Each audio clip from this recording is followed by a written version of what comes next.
안녕하세요. 또영두TV의 또영두입니다. 2025년이 막을 내리고 있습니다. 2026년이 다가오고 있죠. 한 해 마무리 잘하고 계신가요? 2026년에는 큰 복 받으시길 바라겠습니다. 새해에는 복 많이 받으세요. 자, 2025년이 막을 내리고 있기 때문에 라리가에서 2025년 최고의 감독, 최고의 골키퍼, 최고의 선수 모두 발표를 했죠. 최고의 감독은 바르셀로나의 한지 플릭, 최고의 선수는 바르셀로나의 하피냐, 최고의 골키퍼는 아틀레티코 마드리드의 얀 오블락, 그리고 최고의 U23세 선수는 바르셀로나의 라민 야말이 선정이 됐습니다. 이거는 이상한 결과는 아니죠. 왜냐하면 지난 시즌 바르셀로나가 라리가, 코파델레이, 스페르코파에서 우승을 차지했기 때문에 당연한 결과처럼 보입니다. 그 정도로 바르셀로나 팬들은 2025년 만족하지 않았을까 생각을 합니다. 지금 이 순간에도 25, 26 시즌에도 바르셀로나는 1위를 달리고 있으니까요. 반면에 레알 마드리드 팬들, 아틀레티코 마드리드 팬들은 걱정이 좀 있지 않을까 생각을 합니다. 자, 2025년을 마무리하는 시점에서 이번 시즌 전반기 베스트 11을 뽑아볼까 합니다. 예전에는 전반기 끝나고 나서 베스트 11을 정말 많이 뽑았거든요. 근데 요즘에는 이게 인기가 없나 봐. 베스트 11을 거의 안 뽑더라고요. 하지만 여러분, 저는 복고풍이잖아요. 네. 그래서 전반기 베스트 11을 뽑아볼까 합니다. 전반기 최고의 선수는 누구였는지, 최고의 감독은 누구였는지, 최고의 팀은 어디였는지, 그리고 어떤 선수가 제가 뽑은 베스트 11일지, 물론 제 사견이 들어갔기 때문에 제 마음대로 뽑았기 때문에 여러분과 의견이 다를 수가 있습니다. 재미로 봐주셨으면 좋겠습니다. 그러면 또영주가 뽑은 전반기 베스트 11 같이 보시죠. 렛츠 고! 여러분, 제가 뽑은 전반기 MVP는 맞습니다. 레알 마드리드의 킬리안 음바페입니다. 사실 현재 바르셀로나가 라리가 1위를 달리고 있기 때문에 라민 야말에 대해서, 하피냐에 대해서, 페드리에 대해서 고민을 했습니다. 그럼에도 불구하고 킬리안 음바페가 보여주는 파괴력은 무시할 수가 없더라고요. 레알 마드리드가 사실 좀 고생을 하고 있습니다. 사비 알론소 감독이 선수단을 완전히 장악하지 못하면서, 그러면서 여러 가지 잡음이 들리고 있지만, 그리고 성적을 잘 내지는 못했지만, 그럼에도 불구하고 라리가 2위를 기록하는 이유는 공격에서는 음바페, 수비에서는 쿠르투아가 버티고 있기 때문이죠. 특히 킬리안 음바페 같은 경우에는 올 시즌 라리가 18경기에서 18골 4개의 도움을 기록했습니다. 즉 경기당 한 골씩을 넣고 있습니다. 경기당 한 골씩 넣는 거 이상한 일 아니죠. 왜? 우리는 이미 리오넬 메시와 크리스티아노 호날두를 봤거든요. 그 추억을 떠올리게 하는 공격수가 아닌가, 그 향기를 느끼게끔 하는 공격수가 아닌가, 그런 생각이 좀 듭니다. 말 그대로 타의 추종을 불허하는 득점력을 보여주고 있습니다. 현재 라리가 득점 2위는 누구 페란 토레스입니다, 여러분. 페란 토레스가 11골을 기록하고 있는데 킬리안 음바페가 벌써 18골이니까요. 킬리안 음바페를 추격하기는 상당히 어렵지 않겠느냐. 지난 시즌 31골로 피치치를 차지하더니 올 시즌도 피치치를 차지하지 않을까, 그런 생각이 들고요. 이 득점력은 라리가에만 국한되는 건 아닙니다. 킬리안 음바페는 코파델레이에서도 파괴력을 보여주고 챔피언스 리그에서도 파괴력을 보여주고 있습니다. 그렇기 때문에 무대가 어디든 파괴력을 계속해서 보여주고 있다고 보면 되겠죠. 올 시즌 리그 18경기 중에 14경기에서 골을 넣었고요. 멀티골을 넣은 경기는 4골이나 됩니다. 물론 라리가에서 올 시즌 해트트릭은 없지만 이미 한 경기에서 4골 넣는 힘을 보여주기도 했습니다. 챔피언스 리그에서 4골을 넣은 경기가 있었죠. 그 정도로 킬리안 음바페는 뛰어난 활약을 펼치고 있기 때문에 킬리안 음바페를 MVP로 뽑을 수밖에 없었다. 물론 많은 분들이 저에게 돌을 던질 수도 있을 거라고 생각을 합니다. 꾸레분들이 보기에는 저 배신자 자식, 아니 꾸레라면서 레알 선수를 뽑아! 이렇게 얘기할 수도 있겠죠. 근데 그만큼 킬리안 음바페의 임팩트가, 파괴력이 너무나 놀라웠기 때문에 킬리안 음바페를 MVP로 뽑았습니다. 자, 그러면 최고의 감독은 누굴까요? 역시나 한지 플릭입니다. 한지 플릭 감독 지난 시즌 3개에 대해서 우승했습니다. 라리가, 코파델레이, 스페르코파. 물론 챔피언스 리그 4강에서 인테르에게 패배한 거 아직 가슴속에 담아두고 있습니다. 나 뒤끝 있다. 그렇지만 그럼에도 불구하고 3개에 대해서 우승했고 챔피언스 리그에서 4강까지 간 거는 엄청난 업적이죠. 그리고 올 시즌 문제가 많음에도 불구하고 라리가 1위를 달리고 있습니다. 수비 쪽에서의 불안함, 그것을 공격으로 해결하면서 계속해서 성적을 내고 있는 바르셀로나의 한지 플릭 감독입니다. 올 시즌 리그 18경기에서 15승을 챙겼고요. 무려 51골. 18경기에서 몇 골? 51골 넣었습니다. 이러면 올 시즌에는 100골 이상 넣는다는 얘기가 되겠죠. 물론 18경기에서 20골을 실점했는데 수치로 보면은 그렇게 엄청나게 많은 골을 실점했다고 보긴 어려워요. 그만큼 오프사이드 트랩이 힘을 발휘하는 모습도 있긴 있었다는 얘기입니다. 그렇긴 하더라도 수비는 불안하긴 하죠. 많이 불안합니다. 보고 있자면 침이 바짝바짝 마릅니다. 자, 바르셀로나가 리그 18경기 중 3경기에서만 승리를 거두지 못했습니다. 3라운드 라요전에서 1대1 무승부를 기록했고요. 8라운드 세비야전 나 너무 아쉬워. 이 경기에서 1대4 대패를 당했거든요. 네, 말 그대로 리그 대패는 이 경기죠. 챔피언스 리그의 대패는 첼시전이 있긴 있지만 그 경기는 한 명이 퇴장당한 경기잖아요. 근데 이 경기는 그냥 당했어. 1대4 대패. 그리고 10라운드 알클라시코에서 1대2로 패배를 당하면서 3경기에서는 승리를 거두지 못했지만 그럼에도 불구하고 상대를 제압하는 힘을 보여줬다. 이렇게 볼 수가 있겠습니다. 계속해서 제가 수비 불안 얘기했는데 역시 수비 쪽 얘기는 안 할 수가 없죠. 이니고가 이탈을 했는데 확실하게 메우지를 못했고요. 죽축 선수들이 많이 부상을 당했습니다. 그런 점을 고려했을 때 한지 플릭 감독도 올 시즌 개고생을 하고 있다고 해도 과언은 아닙니다. 그런데 한지 플릭 감독 에릭 가리시아를 라이트백, 센터백, 수비형 미드필더 다양한 곳에 활용을 하면서 나름대로 에릭 가리시아의 능력을 100% 끌어내고 있고요. 제라르 마르틴을 레프트백이 아니라 센터백으로 기용하면서 수비 쪽의 문제도 해결하고 있습니다. 명장일세 명장이야. 정말로 대단한 능력을 발휘하고 있다고 해도 과언은 아니죠. 공격적인 전술을 쓰면서 재미도 있고 성과도 내고 있기 때문에 바르셀로나 팬들 입장에서는 사랑하지 않을 수 없는 매우 사랑하는 감독이 아닐까 그런 생각이 좀 듭니다.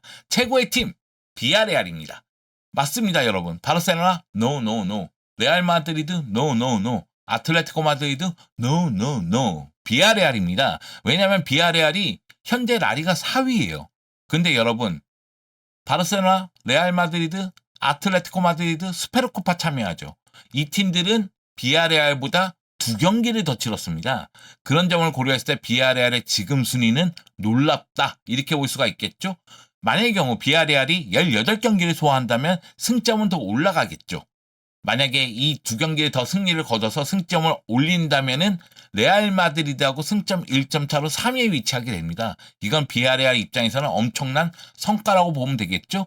올 시즌 리그 16경기에서 11승 2무 3패를 기록했고요. 저 3패가 좀 아쉽긴 해요. 왜냐하면 저 3패가 바로 아틀레티코 마드리드, 레알 마드리드, 바르셀로나에게 당한 패배입니다. 그 얘기는 비아레알 입장에서도 이 세 팀을 꺾고 올라가기 위해서 승리를 거둬야 되는 경기에서는 거두지 못했다. 이런 생각이 좀 들더라고요. 마르셀로나 감독이 지붕 잡고 나서 비아레알은 계속해서 성적을 내고 있는데 올 시즌 챔피언스 리그와 라리가를 병행하고 있습니다. 그런데 챔피언스 리그에서는 승리가 없어요. 그리고 코파델레에서는 이미 탈락을 했습니다. 챔피언스 리그에서 6경기 치는 동안 1무 5패를 기록했고 코파델레이 32강에서 라싱에게 1대2로 패배했습니다. 그렇기 때문에 지금 이 순간 라리가에 집중할 수밖에 없는데 사실 라리가 전반기 팀 뽑는 거잖아요. 제가 챔피언스 리그 전반기 팀 뽑았으면 비아레알 최악의 팀을 뽑았을 거예요. 근데 라리가 전반기 팀 뽑자면 역시 비아레알을 얘기해야 된다. 또는 에스파뇰을 얘기해야 되는 거 아닌가? 에스파뇰도 순위가 너무너무 높거든요. 그런 측면에서 이번 시즌은 비아레알과 에스파뇰 같은 팀들에게 시선이 간다. 이건 부인할 수 없는 사실이라고 봅니다. 다만 비아레알이 챔피언스 리그나 아니면 토너먼트에 약한 이유는 확실한 해결사가 없어요. 지난 시즌 라리가에서 비아레알이 힘을 발휘한 이유는 아요세 페레스가 라리가에서만 19골 넣었거든요. 근데 올 시즌은 아요세 페레스가 부상이 좀 있었잖아요. 그러다 보니까 아요세 페레스도 2골에 멈춰 있고 팀 내 최다골이 몰레이로입니다. 바이나가 떠나면서 영입한 몰레이로가 6골을 기록하고 있거든요. 그 다음이 뷰캐넌 5골, 즉 좌우 측면에 있는 선수가 6골, 5골이에요. 그럼 최전방 자원들이 골 넣어야 되거든요. 근데 최전방에 골을 넣을 수 있는 선수가 제라르 모레노, 아요세 페레스입니다. 근데 이 두 선수는 부상이 좀 있다 보니까 올 시즌은 기대만큼의 파괴력을 보여주지 못하고 있고, 미카우 타데 선수를 영입하면서 최전방을 보강했는데 3골에 멈춰 있잖아요. 이 점은 좀 아쉽다고 볼 수가 있겠습니다. 비아레알이 해결사 부재 문제를 해결한다면, 아요세 페레스가 제 힘을 발휘하거나 제라르 모레노가 제 힘을 발휘한다면 후반기 더욱더 힘을 발휘할 가능성이 있다고 보면 되겠습니다. 그런 의미에서 비아레알을 전반기 최고의 팀으로 뽑았습니다. 자, 그러면 베스트 11 보러 가시죠. 먼저 골키퍼입니다. 전반기 최고의 골키퍼는 비아레알의 루이스 주니오르를 뽑았습니다. 다시 한번 말씀드립니다. 비아레알은 바르셀로나, 레알, 아틀레티코 마드리드보다 2경기 덜 치렀어요. 그 가운데 지금 최소 실점을 기록하고 있거든요. 그렇기 때문에 비아레알의 최소 실점을 높게 평가하기는 좀 어렵습니다. 남들보다는 경기를 덜 치르고 덜 실점했으니까. 그럼에도 불구하고 루이스 주니오르의 활약은 높게 평가해야 된다. 루이스 주니오르가 올 시즌에 리그 13경기에 나와서 9실점했거든요. 그리고 7경기 클린시트를 기록했습니다. PK 선방도 한 번 있습니다. 비아레알이 4-4-2 바탕으로 해서 끈덕진, 끈끈한 수비를 보여주는데 그 마침표는 바로 루이스 주니오르 골키퍼입니다. 엄청난 바사신경을 바탕으로 해서 선방 능력을 과시하고 있는 시즌이거든요. 그렇기 때문에 비아레알이 지금 이 순간 라리가에서 최소 실점을 기록하고 있다고 생각을 합니다. 물론 비아레알이 이전 경기 바르셀로나전에서 2실점을 하지 않았다면 루이스 주니오르의 성적은 더 좋았겠죠. 근데 그 경기에서 2실점하면서 좀 고민했습니다. 루이스 주니오르를 뽑는 게 맞나? 그럼에도 불구하고 골키퍼는 비아레알의 루이스 주니오르를 뽑아야 되겠다고 생각했습니다. 자, 그러면 수비수는 누굴 뽑았는지 볼까요?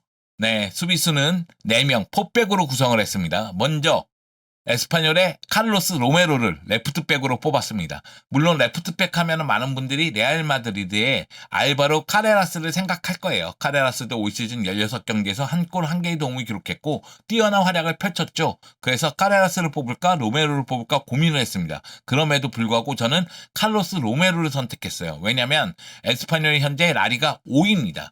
그리고 카를로스 로메로가 16경기 모두 선발 출전해서 3골 2개의 도움을 기록했는데 이 3골이 모두 결승골이에요. 즉 카를로스 로메로의 3골이 승점 9점을 벌어다 줬습니다. 안 뽑을 수가 없었어요. 카를로스 로메로가 위력적인 드리블과 정교한 왼발킥을 통해서 공격적인 모습을 보여줬기 때문에 안 뽑을 수가 없었다. 이렇게 설명을 드리고요. 고민은 다비드 한초코입니다. 다비드 한초코 너무 잘했어요. 제가 다비드 한초코를 뽑은 이유를 말씀드리자면 페노르트에서 이적하자마자 워낙에 중심 역할을 잘해줬어요. 아틀레티코 마드리드 중앙 수비수들이 연달아서 부상을 당했었잖아요. 느노르망도 그렇고 호세 히메네스도 그렇고 렁글레도 그렇고 부상이 연이어서 있었잖아요. 그 가운데에서 한츠코는 자리를 잘 잡아줬다. 여기에 아틀레티코 마드리드가 사실은 왼쪽 수비수가 문제입니다. 레프트백이 문제예요. 그런데 이 부분도 한츠코가 메워졌어요. 팀 상황에 따라서는 센터백 역할도 하고 레프트백 역할도 하고 고군분투하는 모습이 있었습니다. 그러면서 리그 18경기에 나와서 2개의 도움을 기록했으니까요. 다비드 한츠코의 능력은 인정해야 된다. 근데 이 자리가 고민이었습니다. 왜냐면 엘체의 페드로 비가스도 좋았고 베티스의 마르크 마르트라도 좋았거든요. 그래서 한츠코 대신 비가스를 넣어야 되는 거 아닌가? 이런 생각을 좀 했습니다. 아니면 바르트라를 넣는 게 더 낫지 않을까라는 생각도 했었고요. 그럼에도 한츠코를 뽑은 이유는 팀을 위해서 정말 고군분투했기 때문에 살신성인했기 때문에 뽑았습니다. 아마 많은 분들이 여기서는 이견이 있을 것 같아요. 뭐 비가스라든가 바르트라를 뽑은 분들도 있을 것 같습니다. 자, 그리고 에데르 밀리탕입니다. 에데르 밀리탕이 지금 부상이긴 하지만 부상을 당하기 전까지 리그 13경기에서 한 골 1개의 도움을 기록했습니다. 저는 전반기 최고의 수비수는 에데르 밀리탕이라고 생각을 해요. 에데르 밀리탕이 있을 때 없을 때 레알 마드리드의 수비의 차이가 크다는 생각이 듭니다. 그리고 딘하이선이 밀리탕하고 뛸 때와 밀리탕이 아닌 자원과 뛸 때의 차이가 커요. 그만큼 밀리탕이 보자도 잘해주고 있다는 이야기거든요.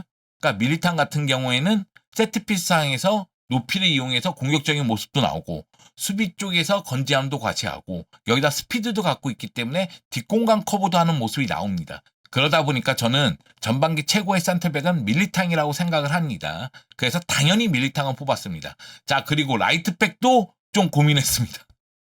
저는 비아레알에 산티아고 무리뉴를 뽑긴 했거든요. 산티아고 무리뉴 센터백이잖아요. 근데 올 시즌 라이트백으로 뛰고 있잖아요. 너무 좋아. 그리고 약간 쿤데 봤을 때 그 느낌도 있어요. 운동신경 자체가 좋아요. 그러니까 우리가 쿤데 봤을 때도 운동신경이 워낙에 좋으니까 바로바로 쫓아가서 바로바로 커버하는 모습이 있잖아요. 그런데 산티아고 무리뉴도 그런 느낌이 있습니다. 여기다 우루과이 출신답게 좀 거칠어요. 많이 뛰고 거칠고 끈끈하고 이런 모습이 있는 터프한 라이트백으로 보면 되겠습니다. 올 시즌 진짜 기대 이상의 활약을 하고 있는 거죠. 지난 여름에 아틀레티코 마드리드에서 영입이 됐는데 라이트백으로서 너무나 좋은 모습을 보여주고 있기 때문에 앞으로도 라이트백으로 기용될 거라고 생각을 합니다. 리그에서 10골 1개의 도움을 기록했고 앞으로가 더 기대되는 라이트백이 아닌가 싶습니다. 물론 지금 이 순간 뭔 개소리야! 그렇게 외치는 분들이 있을 것 같아요. 바르셀로나의 쿤데가 좀 흔들렸다 할지라도 그래도 쿤데만한 애가 없지! 이렇게 생각하시는 분들이 있을 것이고 또는 야 우리 요렌테는 아틀레티코 마드리드 팬들은 지금 다 같이 붕괴하고 있을 수도 있습니다. 마르코스 요렌테가 좀 부상을 당했다 쳐도 그 전에 활약을 보면 너무 좋지 않았니? 이렇게 이야기하시는 분도 있을 것 같아요. 여기에 라리가를 너무 자세히 보시는 분들은 라유에 라티우도 뽑을만 하지 않냐. 라티우 활약 좋았다. 이렇게 얘기할 수도 있을 것 같습니다. 근데 저는 산티아고 무리뉴가 상당히 인상적이라서 베스트 11에 뽑았습니다. 아, 수비 라인 보니까 욕 많이 먹겠다. 네. 그런 느낌이 듭니다. 그러면 미드필더로 넘어갈까요? 3명의 미드필더입니다. 코케, 벨링엄, 페드리입니다. 페드리와 벨링엄은 당연히 뽑아야 되고요. 코케는 그렇습니다. 제가 좋아서 뽑았습니다. 많은 분들이 무슨 소리냐? 코케보다는 아틀레티코 마드리드에서 뽑으려면 바리오스가 맞지 않느냐? 또는 베티스의 포르날스 너무 잘하지 않았냐? 이스코의 빈자리를 메웠는데 또는 레알 마드리드의 추아메니 사비 알론소 감독 전술에서 추아메니는 핵이다 이렇게 얘기할 수도 있습니다. 아니면 헤타페의 루이미아도 매우 좋은 활약을 펼쳤죠. 그럼에도 불구하고 코케를 뽑은 이유는 한 번쯤은 언급을 해야 되는 선수니까 레전드니까 낭만 터지니까. 코케는 라리가 전반기 17경기에서 2골 2개의 도움을 기록했어요. 아직도 건재합니다. 제가 코케를 뽑은 이유 중에 하나는 아틀레티코 마드리드에서 코케 역할을 할 수 있는 미드필더가 없어. 사실상 밑으로 내려와서 연결해주면서 패스 뿌려주면서 전체적으로 지휘해줄 수 있는 미드필더가 안 보여요. 바리오스? 짧은 패스로 앞으로 치고 나가는 능력은 있습니다만 전체적으로 조율한다는 느낌은 아니에요. 카르도주? 마찬가지입니다. 코너 갤러거는 얘기할 필요도 없고요. 그렇다면 코케의 빈자리를 누가 메워야 되느냐? 코케밖에 없어요 지금. 코케가 전체적으로 조율해주면서 아틀레티코 마드리드도 점차적으로 성적이 나아지고 있다는 느낌이 들거든요. 물론 코케만이 아틀레티코 마드리드를 버텨주고 있다는 얘기는 아니에요. 앙투안 그리즈만이 슈퍼서브 역할을 하면서 나름대로 득점 가세도 해주고 훌리안 알베레스가 공격을 이끄는 모습도 있고 여러 가지 요소가 있죠. 그럼에도 미드필드 라인에서 보면은 코케가 해주는 역할이 너무 많기 때문에 그런 측면에서 코케를 뽑아야 되지 않을까 하는 생각을 했습니다. 반론이 많겠네요. 네, 반론이 많을 거라고 생각을 합니다만 여하튼 저는 코케를 뽑았고요. 주드 벨링엄은 당연히 뽑았습니다. 많은 분들이 주드 벨링엄 예전만큼 파괴력이 좋지 않다 이런 얘기 하시는데 당연합니다. 맞습니다. 올 시즌 리그 14경기에서 4골 3개의 도움을 기록했으니까 예전만큼의 득점력이라고 보긴 어렵죠. 근데 안첼로티 밑에서는 주드 벨링엄의 득점력을 최대한 높이는 방향으로 왔어요. 주드 벨링엄이 볼이 없을 때 움직임을 보면은 박스 안쪽으로 들어가면서 박스 안에서는 스트라이커처럼 해결을 짓는 모습이 있었거든요. 하지만 사비 알론소 감독은 주드 벨링엄에게 조금 더 이선에 머물게끔 하는 전술적 지시가 있기 때문에 주드 벨링엄이 시즌 초반 보면 오른쪽 측면에서 많이 뛰었습니다. 근데 지금 보면은 왼쪽 측면에서 뛰면서 중앙으로 들어와 있죠. 그리고 중앙에서 패스 지원을 하고 있습니다. 그만큼 감독의 전술하에서 그걸 100% 이행하고자 노력을 하고 있고요. 주드 벨링엄은 공수 밸런스도 매우 좋은 모습을 보여주고 있다. 사실 주드 벨링엄이 레알 마드리드에 없었다면 레알 마드리드의 수비 문제는 더 컸을 거라고 전 생각을 합니다. 아르다 길러랑 뛰고 있으니까 미드필드에서의 힘이 더 떨어질 수는 있겠죠. 여하튼 주드 벨링엄은 전술적인 변화를 100% 순응하면서 자신에게 주어진 임무를 충실히 하고 있기 때문에 주드 벨링엄은 당연히 뽑았고요. 그리고 저는 2025년 최고의 선수 중에 한 명이라고 생각하는, 전반기 최고의 선수라고 생각하는 그 선수 페드리를 뽑았습니다. 안 뽑을 수가 없죠. 페드리가 리그 14경기에서 2골 5개의 도움을 했습니다. 페드리가 있고 없고 차이는 분명히 있습니다. 물론 페드리가 없는 경기에서 도용이 그 역할을 하기는 하지만 페드리만큼 매끄럽느냐? 페드리만큼 효과적이냐? 그건 또 아닌 것처럼 보이거든요. 페드리가 그만큼 공수 연결, 탈압박, 너무나 많은 역할을 하고 있다는 생각이 듭니다. 페드리 플레이 보면 그것만으로도 꿀애들은 행복하지 않을까, 그런 생각이 듭니다. 그래서 페드리는 당연히 뽑았습니다. 그러면 공격수로 넘어가겠습니다. 공격수는 하피냐, 라민 야말, 음바페입니다. 음바페 설명할 필요가 없죠. 경쟁자가 없습니다. 제가 전반기 MVP로 뽑기도 했고요. 음바페의 경쟁자면 페란이에요. 페란이 지금 11골이니까 자신의 커리어에서 시즌 최다골을 놓고 있습니다. 지난 시즌 10골이 한 시즌 커리어 최다골이었죠. 근데 올 시즌 벌써 11골이니까 페란도 새로운 기록을 계속 쓰고 있다고 보면 됩니다. 그런데 음바페와 비교하기는 어려우니까 최전방은 음바페다, 이렇게 볼 수가 있겠고요. 라민 야말도 돈터치입니다. 라민 야말은 크랙이죠. 리그 14경기에서 7골 7개의 도움을 했는데 설명할 필요가 없습니다. 라민 야말 같은 경우에는 연애를 끝마치자마자 다시 축구력이 올라오면서 축구에 집중하는 모습을 보여주고 있습니다. 그러면서 라민 야말이 바르셀로나의 공격을 이끌고 있으니까요. 드리블이라든가 패스라든가 마무리 능력까지 보여주고 있다는 생각이 들고, 마무리 능력은 올 시즌 향상된 느낌이 듭니다. 그리고 왼쪽 라인은 하피냐예요. 왼쪽 라인에 대해서 많은 분들이 이야기를 할 것 같아요. 물론 오른쪽 라인도 안토니 얘기하시는 분도 있어요. 안토니도 올 시즌 매우 좋거든요. 근데 라민 야말과 안토니를 비교했을 때 당연히 라민 야말이 우위에 있죠. 그렇기 때문에 라민 야말을 뽑은 거고, 왼쪽 라인은 비니시우스 얘기도 나올 수가 있고 레시포드 얘기도 나올 수가 있습니다. 여기다가 아까 전에 얘기한 몰레이로 얘기도 나올 수가 있고요. 마요르카의 얀 비르질리 얘기도 나올 수 있어요. 바르셀로나에서 마요르카로 간 비르질리 잘하고 있거든요. 도움만 4개 기록했고, 그런 측면에서 봤을 때는 왼쪽 라인 공격수 얘기할 수 있는 선수들은 적지 않다. 근데 하피냐 앞에서는 제가 보기에는 하피냐야. 하피냐 공수에서 뛰어난 능력을 발휘합니다. 올 시즌 리그 11경기에서 7골 3개의 도움을 했는데 오프더볼 상황에서의 움직임, 그리고 마무리, 이거는 정말 너무 많이 얘기해서 더 이상 얘기할 필요가 없을 것 같은데, 여기에 압박 능력, 팀 압박을 높여줘요. 여기다가 팀 사기를 높여줍니다. 저는 하피냐에게 주장 완장 줘야 된다고 생각해요. 이런 선수야말로 주장 완장을 찰 자격이 있습니다. 이거 아라오 돌려가기 아니에요.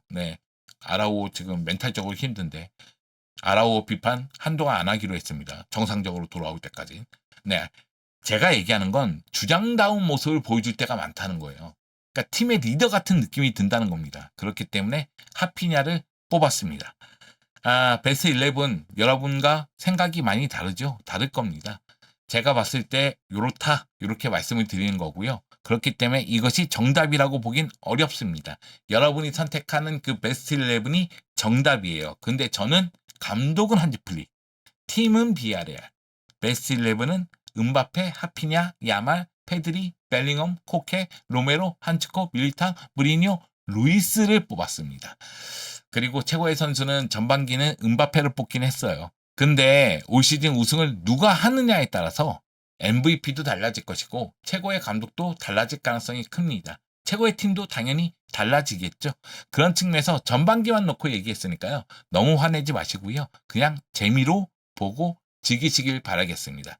2025년 며칠 안 남았습니다. 며칠이 뭐야? 몇 시간 안 남았습니다. 2025년 잘 마무리 짓고요. 2026년 새해 복 많이 받으세요. 해피 뉴 이어!